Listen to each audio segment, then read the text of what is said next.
Hello, and welcome to a new Syntakt video. Today's going to be a bit different because I'm gonna talk over the whole video and explain some things, and which is a first for me. So bear with me while I go through this whole thing.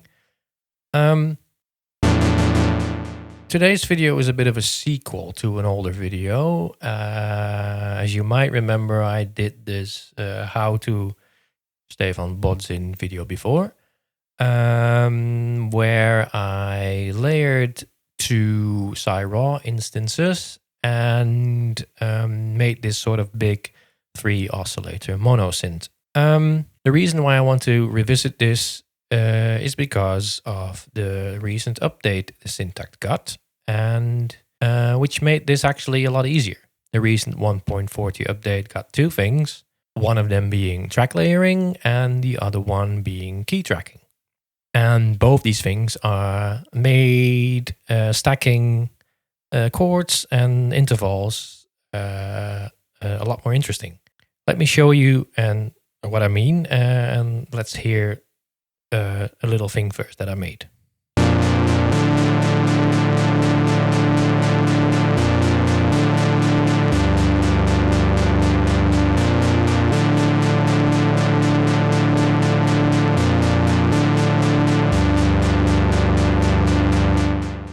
So, sounds nice, right?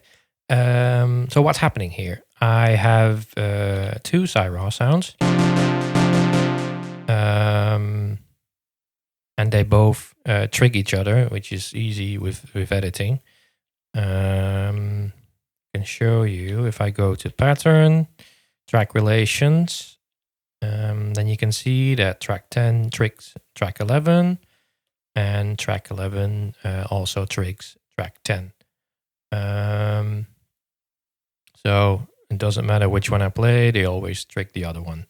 And if you look at track 11, you can see that the tuning is just normal, and the detune is set to 14, which is like an octave and a second.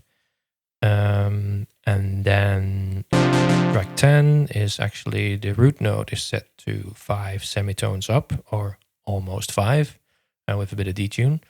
And then the detune is also slightly off, but it's basically just normal.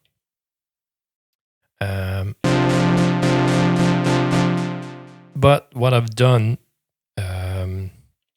also some key tracking.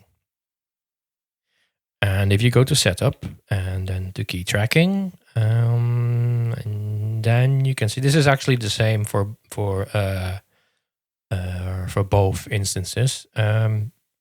I've set the detune to -8, which basically means that the detune parameter always stays the same. So it's almost like holding a constant note. Whatever you play, the detune always stays in the same place, which can give you this nice sort of like droning character on top of your chord. So if you then go to,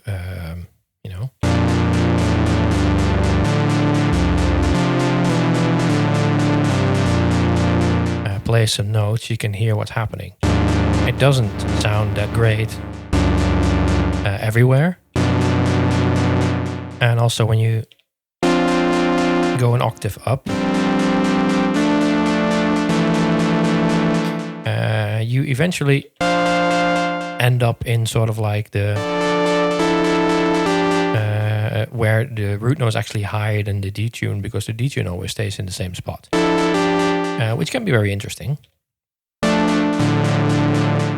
And then if you go to track 11, I mean, I've added a bit of LFO, a rhythmic LFO to the filter frequency, because I also did that in the original Bodzin video, just to give like the chords a bit of motion.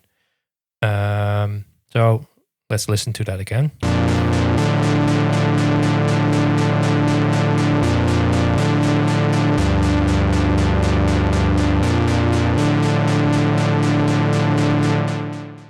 Just like in the original video, both sounds are going through the effects track. As you can see, I filtered it down just a bit with a bit of resonance and added a bit of drive.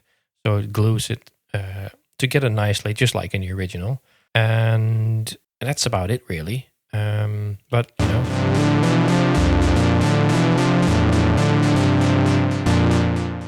this is super fun experimenting with, because, for instance, if I, let's see, yeah, I've got track 11 selected, and I just change the detuning.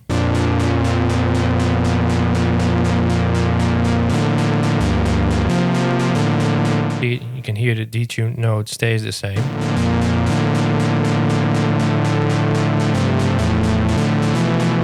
And you get this, you know, really nice intervals and note relationships that you can just play around with while triggering 2 tracks at the same time.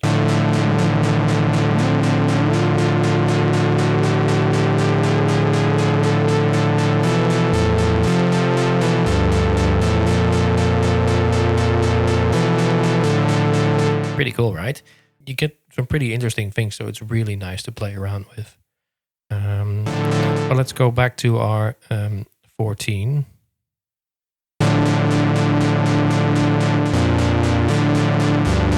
Let's just add some more stuff to it, and then basically end the video, because it's just really a short one to show how the new update made these things possible.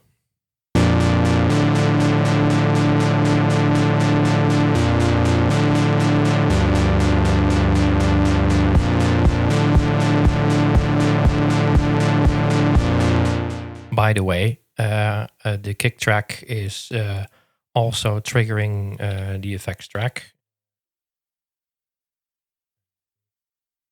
which you can see over there, which does the ducking on the analog synth sounds.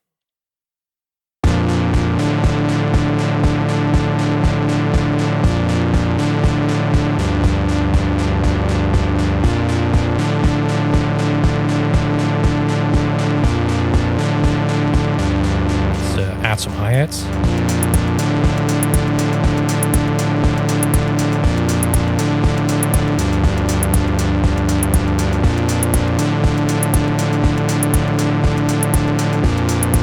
And I got one more synth line.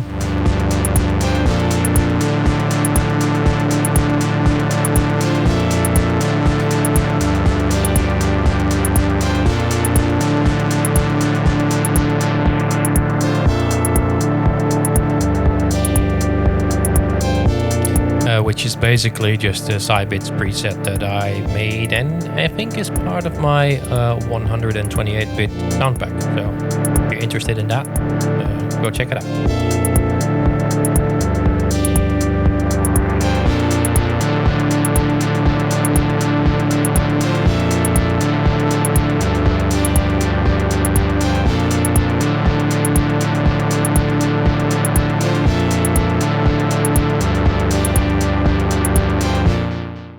So yeah, so that was that. Just a short video showing you some cool things with key tracking and track layering. Hope you enjoyed it. You know, like and subscribe and stuff, and see you in the next one. Bye bye.